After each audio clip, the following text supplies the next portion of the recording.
Knocking on famine's door. UN Food Chief wants action now.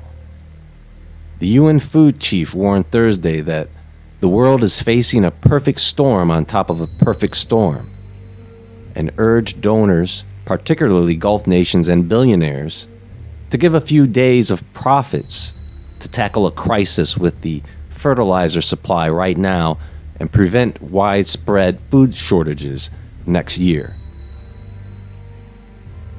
So right now, everyone's walking around looking on the grocery shelves for the first signs of trouble. And if you follow this channel, you know that I've been talking about this for a while. And here we are going into the harvest season, and the results look pretty bad. I don't know what they plan on offering the gods to fix this, but it ain't looking good. The weather is all screwed up, we know that. There is no turning that around. It's going to continue. The only thing that is going to fix that is time. A long time. Famine is about to sweep Africa and a few other places. And I want you guys to understand that when that happens, not everyone is going to stay there and starve. Many of them are going to leave, and they are going to migrate to places that will give them a better chance of survival.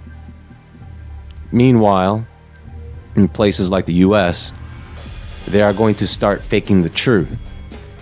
I believe it's already begun. You see, they want you all to think that the supplies of food are good, but in some cases, what you think is still available, it's probably already gone.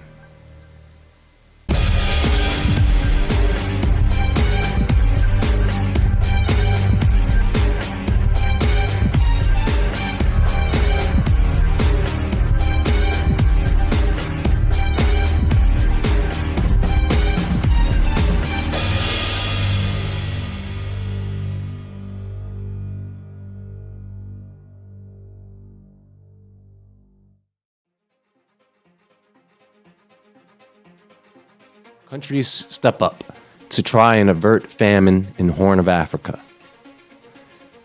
Countries on Wednesday pledged hundreds of millions of dollars in additional aid for the Horn of Africa as they sounded the alarm on a drought in the region and looming famines in Somalia and other countries.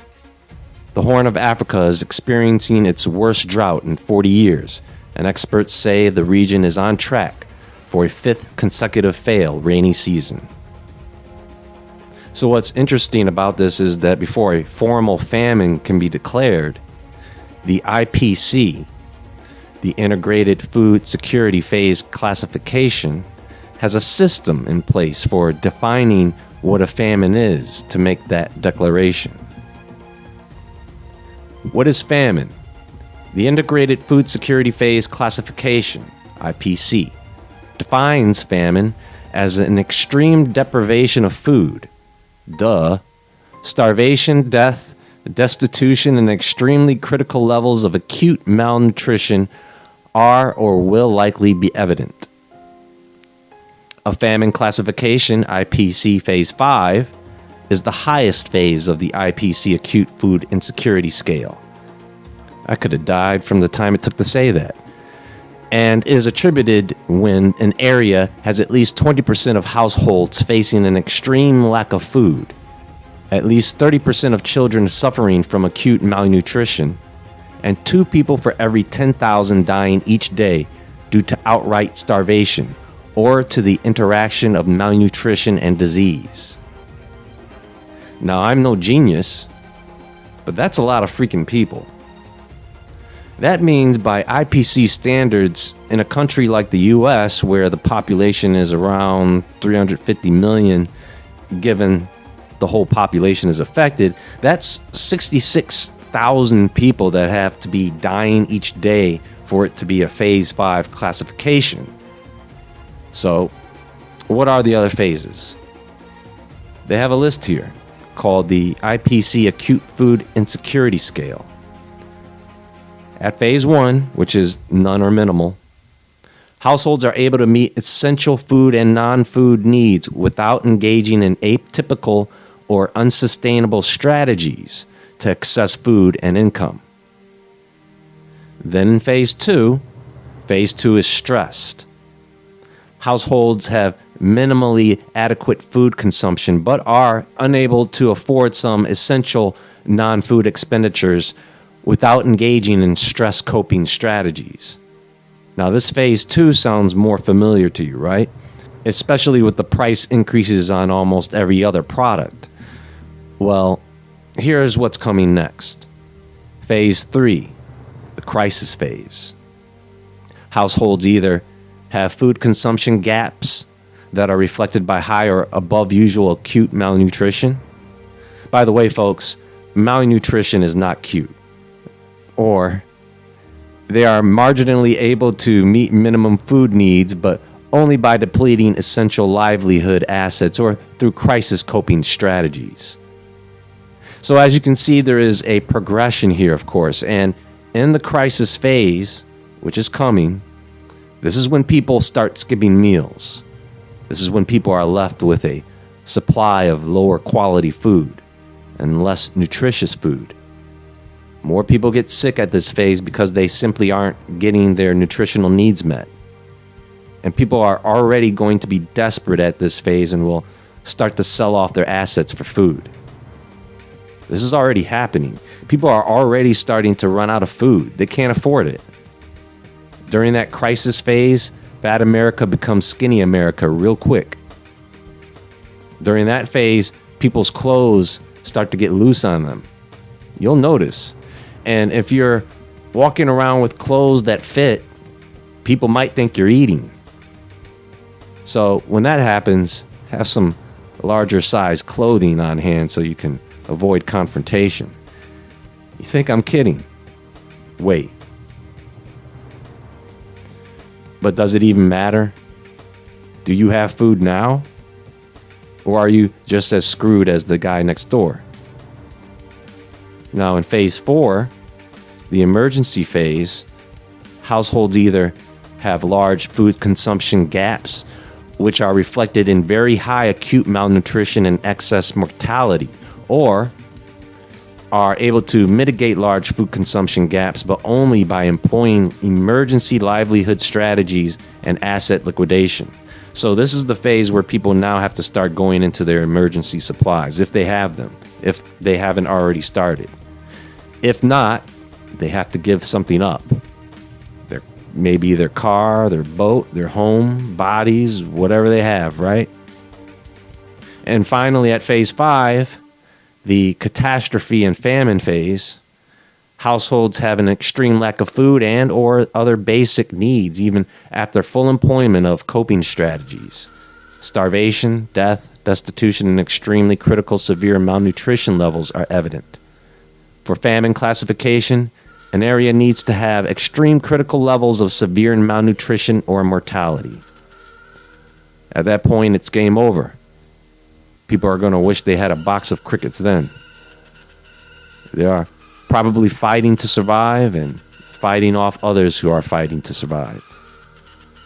Also, if phase 5 affects less than 20% of the population in that area, then it will be labeled a catastrophe instead of a famine. Famine, of course, is when over 20% of the population is affected. Now, in third world nations, this is going to become very apparent in front of everyone very quickly. It's not going to be kept secret that these nations are starving.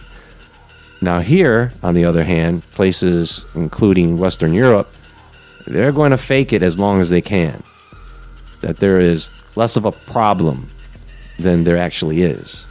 For example, the food company's packaging.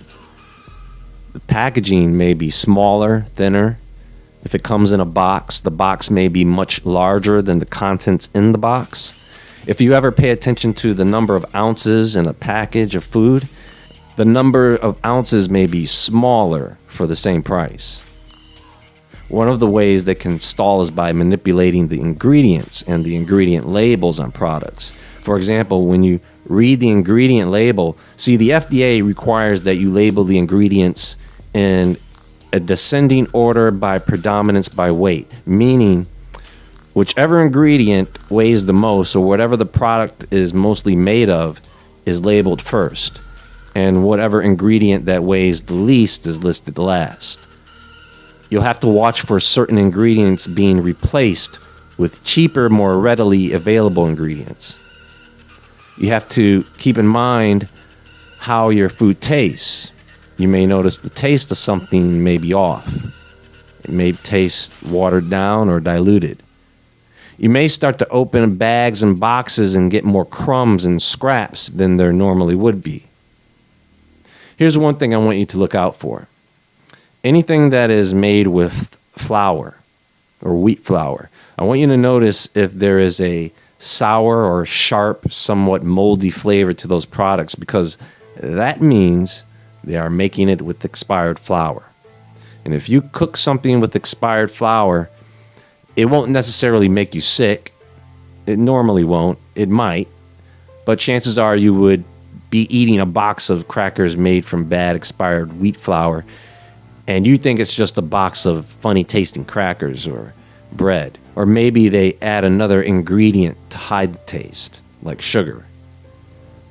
Come to think of it, keep your eye on anything made with fruit or fruit juices, smoothies, things like that, as they probably will have to use lesser quality fruit for that.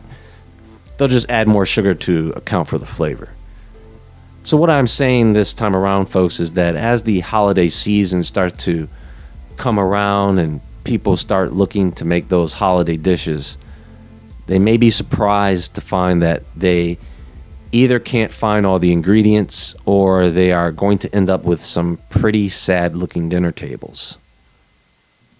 That's all for now, folks. This is mainly what I wanted to cover today and make you aware of as we move closer to the next phase, the crisis phase.